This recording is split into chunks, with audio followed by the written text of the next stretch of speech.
Desperate travelers choked European border crossings on Wednesday after nations implemented strict controls in an attempt to slow the spread of the COVID-19 virus, creating traffic jams miles long and slowing the passage of trucks carrying critical supplies.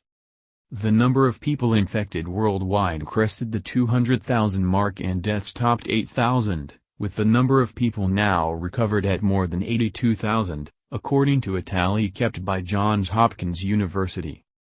In an attempt to alleviate some of the pressure from Eastern Europeans stuck in Austria trying to return home, Hungary overnight opened its borders in phases. Bulgarian citizens were first allowed to cross in carefully controlled convoys, then Romanians had a turn. But by early Wednesday on the Austrian side of the border, trucks were backed up for 28 kilometers, 17 miles, and cars for 14 kilometers, nearly 9 miles, as rules allowing only Hungarians or transport trucks through the country's borders kicked back in. European Union leaders have been working on how to make sure that food, medical supplies and other essential goods keep flowing, but so far borders have been clogged. Looking ahead, they're also trying to figure out ways to allow seasonal agricultural workers, needed to keep the production of food going, to travel back and forth across essentially closed borders. Nations around the world were facing the same issues, with the US and Canada working on a mutual ban on non-essential travel between the two countries. In Southeast Asia, the causeway between Malaysia and the financial hub of Singapore was eerily quiet after Malaysia shut its borders, while the Philippines backed down on an order giving foreigners 72 hours to leave from a large part of its main island. President Donald Trump's administration was considering a plan to immediately return to Mexico all people who cross America's southern border illegally, according to two officials who spoke to the Associated Press on the condition of anonymity because the plan hasn't been finalized. The coronavirus is now present in every U.S. state after West Virginia reported an infection. In far-flung Hawaii, the governor encouraged travelers to postpone their island vacations for at least the next 30 days, while the governor of Nevada, home to Las Vegas, ordered a month-long closure of the state's casinos. Increasingly worried about the economic fallout of the global shutdown, the U.S., Britain and the Netherlands announced rescue packages totaling hundreds of millions of dollars, while longtime International Monetary Fund critic Venezuela asked the institution for a $5 billion loan. Major Asian stock markets fell back Wednesday after early gains after Wall Street jumped on Trump's promise of aid. In Brussels, Ursula von der Leyen, the European Commission president, said there had been a unanimous and united approach to the decision to prohibit most foreigners from entering the EU for 30 days. German Chancellor Angela Merkel said European leaders agreed in a conference call to the Commission's proposal for an entry ban to the bloc, along with Norway, Switzerland, Iceland and Britain, with very limited exceptions. Germany will implement the decision immediately. But so far, EU efforts to smooth the transition have failed.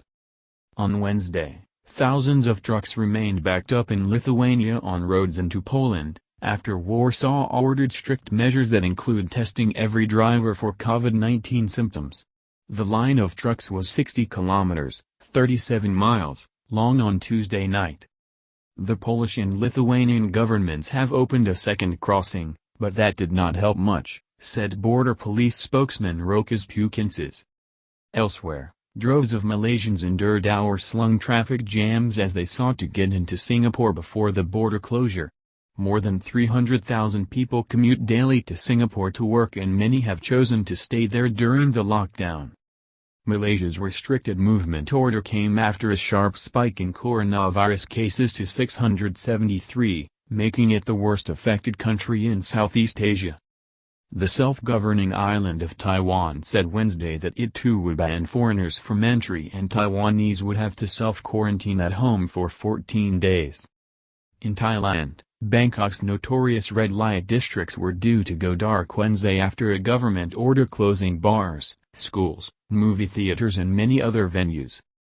Even tourists on Ecuador's iconic Galapagos Islands, 1,000 kilometers, 620 miles, off the South American mainland, have been affected.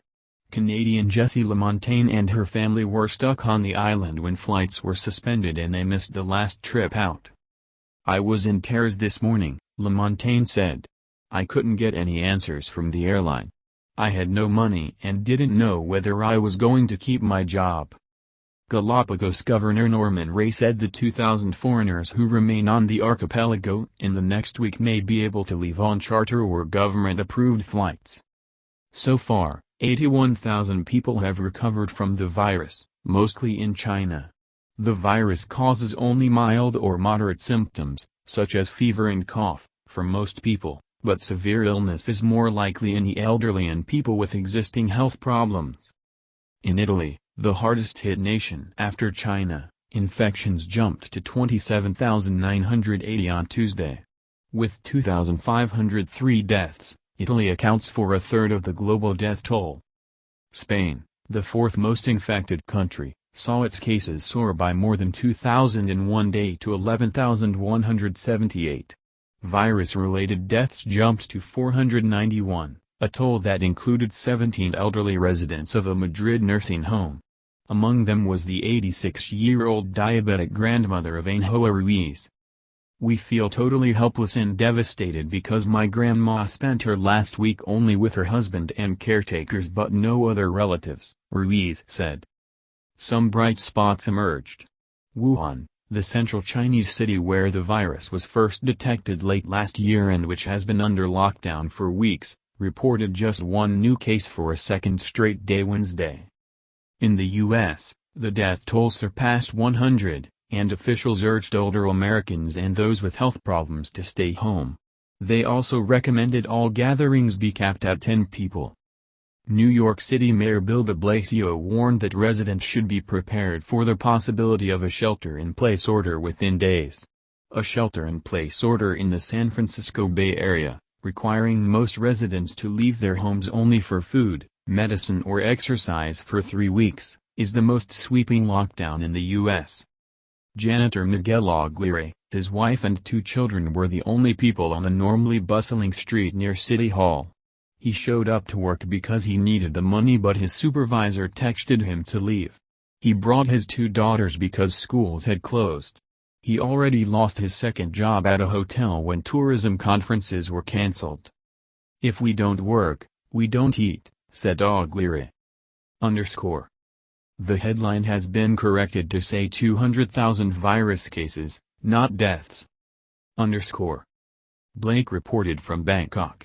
Contributing to this report were Associated Press writers Tim Sullivan in Minneapolis, Elliot Spagat in San Diego, Colleen Long in Washington, Alan Clendening in Phoenix, Eileen Ng in Kuala Lumpur, Malaysia, Jim Gomez in Manila, Philippines, Tong Hyun Kim in Seoul, South Korea, Lauren Cook in Brussels, Frank Jordans and Giermelson in Berlin, Jocelyn Gecker in San Francisco, Ed White in Detroit, Sylvie Corbett in Paris, Arid Spara in Madrid, Adam Giller in New York, Mike Corder in Amsterdam, Jill Lawless and Maria Cheng in London, Liudas Dapkus in Vilnius, Lithuania, Colleen Barry in Milan, and Karoliana Chek in Prague.